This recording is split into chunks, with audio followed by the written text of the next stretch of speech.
ഗുരുവായൂരപ്പ ശരണം. വന്ദേ ഗുരുപരമ്പര. യം ഉന്നിനീഷതി തം സാധു കർമ്മ കാരയതി.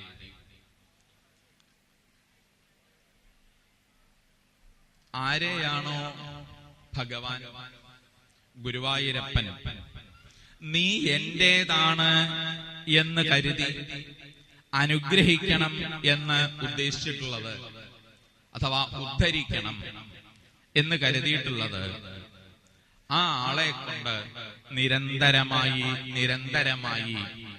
നല്ല നല്ല കാര്യങ്ങള് ചെയ്യിപ്പിച്ചുകൊണ്ടേയിരിക്കും.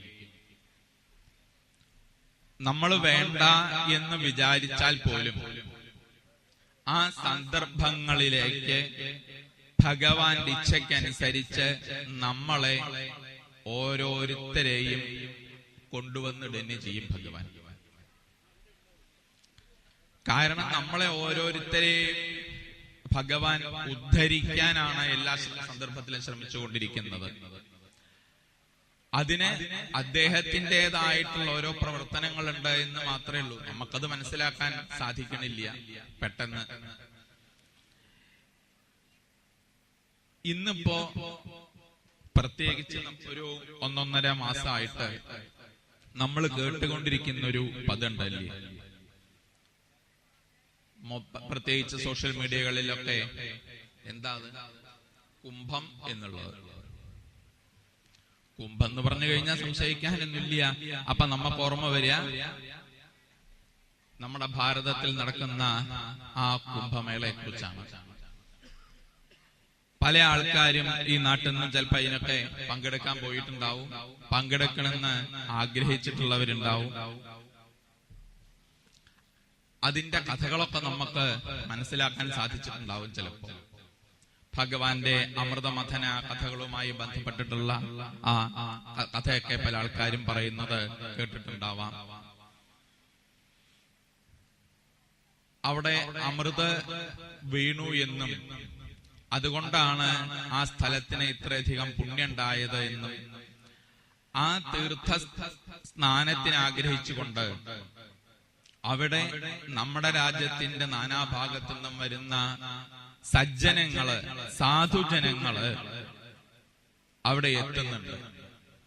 സൽസംഗം അതിൽ പങ്കെടുക്കുന്നതിന് വേണ്ടിയിട്ടാണ്, ആ പുണ്യസ്നാനം തീർത്ഥസ്നാനം ചെയ്യുന്നതിന് വേണ്ടിയിട്ടാണ് ഇന്നവിടെ പല ആൾക്കാരും എത്തപ്പെട്ടിട്ടുള്ളത്.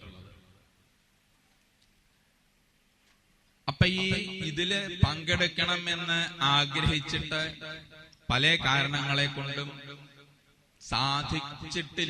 സാധിക്കണില്ല എന്ന് വിചാരിച്ചിട്ടുള്ള അനേക ആൾക്കാരുണ്ടാവും.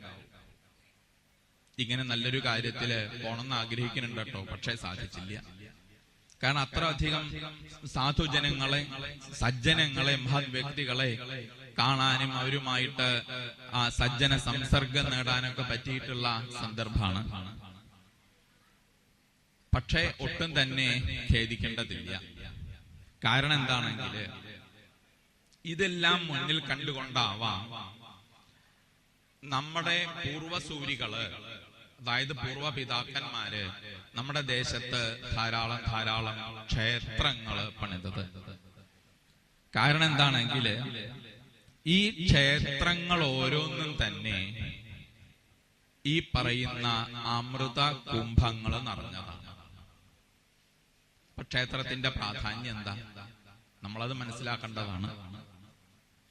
നമ്മൾക്ക് പ്രത്യേകിച്ച് ഹിന്ദു സമാജത്തിന് മുഴുവനും ഒത്തുചേരാൻ ഉള്ള ഒരു സ്ഥലം, സജ്ജനങ്ങളുമായി സംവദിക്കാൻ, പരസ്പരം കാര്യങ്ങൾ പങ്കിടുന്നതിനുള്ള ഒരു വേദി, അഥവാ സൽസംഗത്തിനുള്ള വേദികളായിരിക്കണം നമ്മുടെ ഓരോ ക്ഷേത്രങ്ങളും ക്ഷേത്രാങ്കണങ്ങളും. അതാണ് ഈ സത്തക്കളുമായിട്ടുള്ള ഒത്തുചേരല് എന്ന് പറയണത്. ഭാഗവതത്തിൽ കാണാം, ഏകാദശത്തില് സൽസംഗോ ശൈവധർന്നൃണ. അതാണ് ഈ അമൃതകുംഭം എന്ന് പറഞ്ഞത്. ഞാൻ അപ്പൊ ഭഗവാന്റെ കഥകള് പറയുന്ന, ഭഗവാനെ കുറിച്ച് മാത്രം ചിന്തിക്കുന്ന സജ്ജനങ്ങളുമായിട്ടുള്ള ആ ചേർച്ച, അതാണ് ജീവിതത്തില് കിട്ടാവുന്ന ഏറ്റവും വലിയ അമൃതകുംഭം, അഥവാ നേടിയെടുക്കേണ്ട അമൃതകുംഭം. ഇതാണ് നമുക്ക് നമ്മുടെ ക്ഷേത്രങ്ങളിൽ നിന്ന് കിട്ടുന്നത്. ക്ഷേത്രത്തില് അതിനോടനുബന്ധിച്ച തീർത്ഥസ്നാനത്തിന് വേണ്ട കുളങ്ങളൊക്കെ, അതിലേക്കൊന്നും ഞാൻ കടക്കുന്നില്ല. ഇനി ഈ സജ്ജനങ്ങള് എന്താ ചെയ്യണത്? ഈ സജ്ജനങ്ങളുമായി ബന്ധപ്പെട്ട് ഇന്ന് നമുക്ക് ധാരാളം ക്ഷേത്രങ്ങളുണ്ട്. ഈ സജ്ജനങ്ങളാണ് പുനാതി ഭുവനത്രയം. എല്ലാവരെയും എല്ലാ ഇടവും ശുദ്ധീകരിക്കുന്നുണ്ട്. നമ്മൾ ആരാധിക്കുന്ന ശ്രീകൃഷ്ണ ഭഗവാൻ പോലും പറയുന്നുണ്ട്, ഈ സജ്ജനങ്ങളുടെ പിന്നാലെ ഞാൻ നടക്കും ഉദ്ധവ എന്നുള്ളത്. അനുവ്രജാമ്യഹം നിത്യം. എന്തിനു വേണ്ടിയിട്ടാ? എനിക്കും വേണ്ടേ ഉദ്ധവ ഒരു ശുദ്ധി. പൂയേത്യഘ്രിരേണുഭി. അപ്പോ ശ്രീകൃഷ്ണ ഭഗവാൻ പോലും വളരെ വളരെ കാര്യമായിട്ട് ഈ സജ്ജനങ്ങളെ കാണുന്നു, അവരുമായിട്ടുള്ള സംഘം ആഗ്രഹിക്കണു എങ്കിൽ അങ്ങനെയുള്ള സജ്ജന സൽസംഘം നേടിത്തരുന്ന ഏറ്റവും വലിയ സങ്കേതങ്ങളാണ് നമ്മുടെ ഓരോ ക്ഷേത്രവും. അതുകൊണ്ട് തന്നെയാണ് നേരത്തെ പറഞ്ഞ് ഭഗവാൻ നിരന്തരം നല്ല നല്ല കാര്യങ്ങൾ ചെയ്യിക്കണു എന്ന് പറയണത്. ഇഹത്തിലും പരത്തിലും വെച്ച് നമ്മൾ പറയാറുണ്ട്. എന്താ ഇഹത്തിലും പരത്തിലും? അതിന്റെ അർത്ഥമൊക്കെ ധാരാളം നമുക്ക് എല്ലാവർക്കും അറിയാം.